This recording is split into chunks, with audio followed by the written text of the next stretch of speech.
The question often comes up, how often do you need to change your filters? Well, the simple answer is we measure pressure differential. Our whole home units come equipped with 2 pressure gauges, one on the inlet, one on the outlet. So the outlet pressure is always going to be lower than the inlet pressure. You take the difference, and when that difference reaches 10 PSI, it's time to change your filters. Now it comes time to actually service your filter. One of the things that we've done with our whole home units is equip each stage with its own manual drain. Stages 1 and 3 are equipped with a drain plug, while stage 2 is equipped with a drain valve. The first thing you're going to want to do is close the inlet and the outlet valves. For easy no-mess filter changing, all you need to do is simply place a pan underneath and remove the plugs, or in the case of stage 2, open the valve to drain the water out of the system and make changing your filters that much easier. A critical thing to know about how we've designed all of our systems is that the filters only install one way, so there's no wrong way to do it. Remove the bolt that's holding the compression clamp. It's important to make sure that either you're supporting the weight of the vessel or you have a helping hand. Once you unscrew that compression clamp, lower and remove the filter housing. Now that the filter housing is detached from your whole home unit, it's very easy to take the filter out of the center. So as you pull the filter out, make sure that you put the new filter in the same way.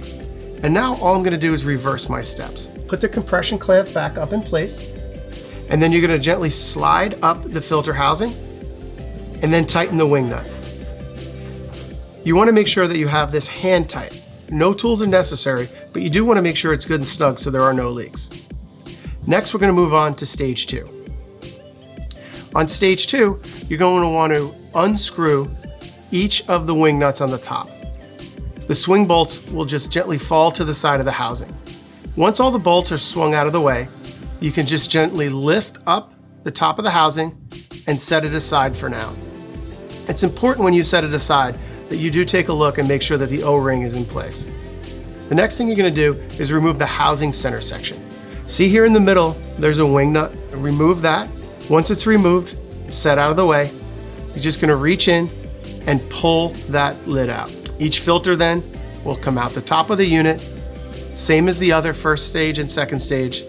The filter only goes in one way. Now you've replaced all your filters, and it's time to reseal the top of your second stage vessel. The first thing you want to do is sit the lid on. Once the lid is aligned, put each swing bolt back up into place and gently tighten. You do not want to snug yet. At this stage, it's important just to get everything lined up. Once everything is lined up, tighten the wing nuts in a cross fashion. It's always important to go back around and make sure that each one is snug.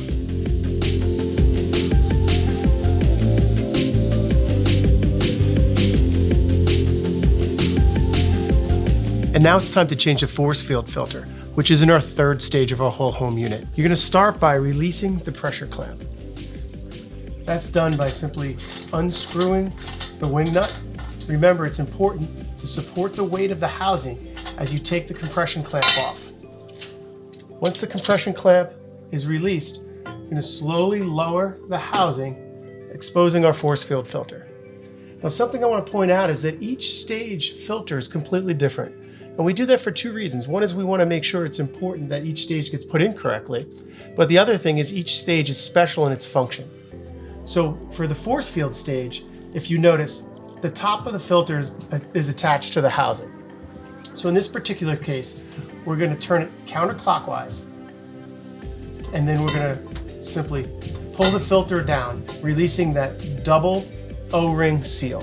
Now we'll bring the housing out, remove the force field filter, replace it with our new force field filter, and do the exact same process in reverse. So we're going to line up the housing, put that double O-ring seal up, twist it so it's sealed.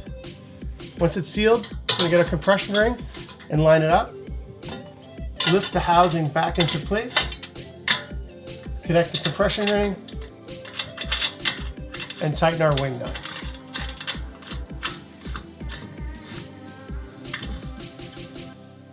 Once you go ahead and have all your filters replaced, Now we're ready to restart your system. The first thing you're gonna do when you go to restart your system, again, leaving the final valve still shut off, you're gonna slowly open the initial valve. It's easy to remember what the initial valve is because it's always to the left of stage 1. Once you gently release that valve, we have a little air bleeder at the top. Simply lift this up, there'll be a little bit of air released, and once water begins to consistently flow out of the top, you'll go ahead and shut that down. You'll know it's always shut when it's in the opposite position to the flow of the actual valve itself. The last thing you'll do is open the valve to the right of the final stage, giving full flow water to your home.